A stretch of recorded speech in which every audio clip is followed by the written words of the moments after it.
ہمارے سامنے زندگی گزارنے کے لیے بہترین نمونہ حضور اکرم صلی اللہ علیہ وسلم کی ذات گرامی ہے۔ آپ صلی اللہ علیہ وسلم کی ایک اہم صفت وہ یہ تھی کہ آپ ہر وقت ذکر اللہ کے ساتھ دعاؤں کے ساتھ متصف رہتے تھے۔ چنانچہ ایک روایت میں آتا ہے کہ کان النبی صلی اللہ علیہ وسلم یذکر اللہ علی کل حین، کہ آپ علیہ الصلاۃ والسلام ہر وقت ذکر کرتے تھے۔ ہم نے اپنے استاد محترم حضرت مولانا مفتی نظام الدین شاملی رحمہ اللہ سے یہ بات سنی کہ اس سے مراد یہ ہے کہ آپ صلی اللہ علیہ وسلم مختلف احوال جو پیش آتے ہیں، جس کو احوال متواردہ کہا جاتا ہے، اس پر جو دعائیں پڑھی جاتی اس کا اہتمام رکھتے تھے۔ چنانچہ صبح شام کے جو ہمارے معمولات ہیں، جو ہم دن بھر کام کرتے ہیں، اگر ہم اس کو مسنون دعاؤں کے ساتھ جوڑ دیں تو ہماری زندگی خود پاکیزہ ہو جائے گی، اور ہمیں پھر زیادہ بڑے وظائف کرنے نہیں پڑیں گے۔ ہمارے بڑوں میں ایک گزرے ہیں حضرت مولانا سعید احمد خان صاحب مہاجر مدنی رحمۃ اللہ علیہ، جو حضرت مولانا محمد الیاس صاحب کاندھلوی رحمۃ اللہ علیہ کے زمانے سے تبلیغ میں لگے ہوئے تھے، اور حضرت نے تقریباً 100 سال عمر پائی۔ وہ فرماتے تھے کہ مسنون دعاؤں نے قبولیت کے دروازے دیکھے ہوئے، اپنی زندگی کو مسنون دعاؤں سے آراستہ کرو۔ آج ہم جتنے حالات کا شکار ہیں اس کی وجہ اس ذکر اللہ کی کمی ہے۔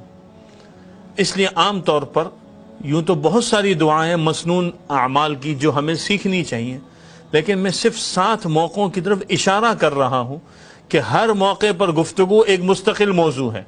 ان 7 موقعوں کی مسنون دعاؤں کا، اس کے آداب کا اور اس سے متعلق بنیادی مسائل کا ہمیں سیکھنا اور اپنے بچوں کو، اپنے گھر والوں کو سکھانا یہ بہت ضروری ہے۔ بچوں کو بچپن سے ان موقعوں کی دعائیں سکھائیں تو وہ 7 موقع ہر انسان کو پیش آتے ہیں، ہر بڑے چھوٹے کو پیش آتے ہیں، ہر مرد اور عورت کو پیش آتے ہیں، لہذا ان موقعوں کی دعاؤں کا اہتمام کریں۔ پہلا موقع، ہر آدمی سوتا ہے اور جاگتا ہے، تو سونا اور جاگنا اس کی دعائیں یاد ہونی چاہیے۔ اب اس کے آداب بھی ساتھ میں ہیں۔ پھر اٹھنے کے بعد آدمی کیا کرتا ہے؟ استنجے کے لیے جاتا ہے، تو استنجا کرنے جا رہا ہے اور نکل رہا ہے تو بیت الخلاء جانا، بیت الخلاء سے آنا، دوسرا موقع ہے۔ اس سے متعلق دعائیں اور اس کے آداب پتہ ہونے چاہیے۔ پھر آدمی لباس پہنتا ہے تو لباس پہننا، لباس اتارنا، یہ تیسرا موقع ہے۔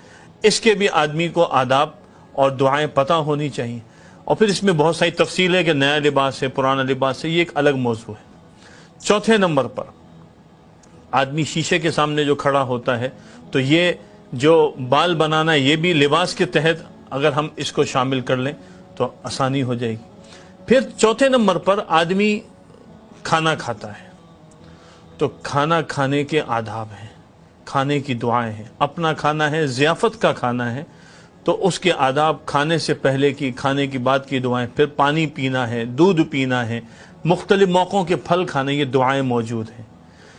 یہ 4 موقع ہو گئے۔ 5واں جو موقع ہے وہ ہے گھر سے نکلنا اور گھر میں داخل ہونا۔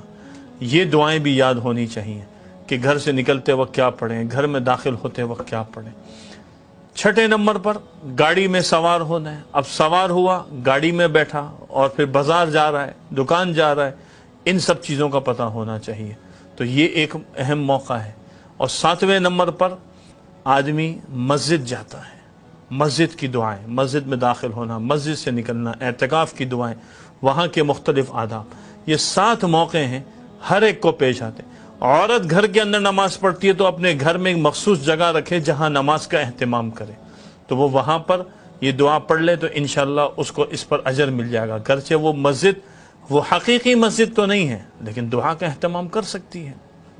تو یہ ہمارے سامنے 7 موقع ہیں، ان دعاؤں کا اہتمام کریں اور پھر اضافی جو دعائیں اس کو پڑھیں۔